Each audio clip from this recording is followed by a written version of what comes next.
வணக்கம். இன்றைக்கு வகுப்பில் இலக்கண பகுதியில் வளாநிலை பார்க்க போகிறோம். வளாநிலை என்றால் என்ன? இலக்கண பிழையின்றி பேசுவதும் எழுதுவதும் வளாநிலை எனப்படும். எடுத்துக்காட்டு: மாலா பாடம் படித்தாள், மாணவர்கள் தேர்வு எழுதினர், மலர்கள் மலர்ந்தன, மாடு புல் மேய்ந்தது. இப்படி ஒரு வாக்கியம் எந்த பிழையும் இன்றி வந்ததுன்னா அந்த வாக்கியம் வளாநிலை வாக்கியம் எனப்படும். வளாநிலை 6 வகைப்படும். வளாநிலை 6 வகைப்படும். நினைவு வச்சுக்கோங்க.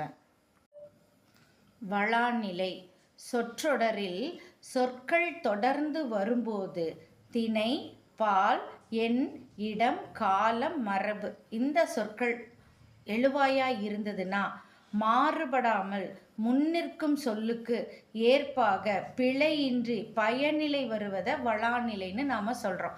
எழுவாய் எந்த சொல்லாக இருக்குதோ பயனிலையும் அதற்கு ஏற்புடையதாக இருக்கணும். இதைத்தான் நாம் இலக்கண பிழையின்றி எழுதுதல்னு சொல்கிறோம். வளாநிலை 6 வகைப்படும்னு சொன்னேன் இல்லையா? என்னென்னு பார்க்கலாம். திணை வளாநிலை, பால் வளாநிலை, எண் வளாநிலை, இட வளாநிலை, அடுத்ததா திணை வளாநிலை. திணை என்றால் உயர்திணை, அஃறிணை இரண்டும் சேர்ந்தது திணை. திணை பிழையின்றி வருதுல தான் திணை வளாநிலைன்னு சொல்லுவோம். எடுத்துக்காட்டு பாருங்க. இளங்கோவடிகள் சிலப்பதிகாரத்தை இயற்றினார். உயர்திணையில எழுவாய் இருந்ததுன்னா பயனிலை உயர்திணையில முடிஞ்சிருக்கணும். பறவைகள் வானில் பறந்தன. உயர்திணையில எழுவாய் தொடங்குச்சுன்னா பயனிலை உயர்திணையில முடியும். அஃறிணையில எழுவாய் தொடங்குச்சுன்னா அஃறிணையில தான் பயனிலையும் முடியும். இப்படி வருவதை திணை வளாநிலை அப்படின்னு சொல்கிறோம். அடுத்ததா பால் வளாநிலை. 5 பால்: ஆண்பால், பெண்பால், பலர்பால், ஒன்றன்பால், பலவின்பால் இவற்றில் பிழையின்றி வருவதை பால் வளாநிலைன்னு சொல்கிறோம்.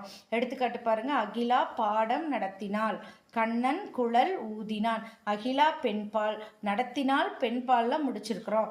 கண்ணன் ஆண்பால், ஊதினான் ஆண்பாலில் முடிச்சிருக்கோம். இப்படி ஆண்பாலில் தொடங்கும் சொல் ஆண்பாலில் முடிய வேண்டும். அடுத்ததான் எண் வளாநிலை. அப்படின்னா என்னன்னா எண்ணிக்கை, ஒருமை, பன்மை. தமிழில் எண்ணிக்கை 2 வகைப்படும். ஒருமை, பன்மை. ஒன்று இருப்பது ஒருமை, பல இருப்பது பன்மை. இவை பிழையின்றி வர்றதை நாம் எண் வளாநிலைன்னு சொல்கிறோம். எடுத்துக்காட்டு பாருங்க. முக்கணி என்பன மா, பலா, வாழை.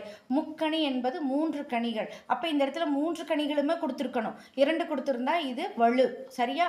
மா, பலா, வாழை. அப்போ எதை சொல்கிறோமோ அது தெளிவாக இருக்கணும். பூ பூத்தது ஒருமை, ஒரே ஒரு பூ பூத்ததுன்னு சொல்கிறது ஒருமை. பூக்கள் பூத்தன பன்மை. அப்போ பிழையின்றி வர்றதுனால எண்ணிக்கையில் பிழை இல்லாமல் இருக்கிறதுனால இதை எண் வளாநிலை அப்படின்னு சொல்கிறோம். அடுத்தது இட வளாநிலை பார்க்கலாம். இட வளாநிலை பார்க்கலாம். தன்மை, முன்னிலை, படற்கை பிழையின்றி வருதல தான் இடவளாநிலை அப்படின்னு சொல்கிறோம். எடுத்துக்காட்டு பாருங்க. நான் வந்தேன் தன்மை இடத்துல சொல்கிறோம்.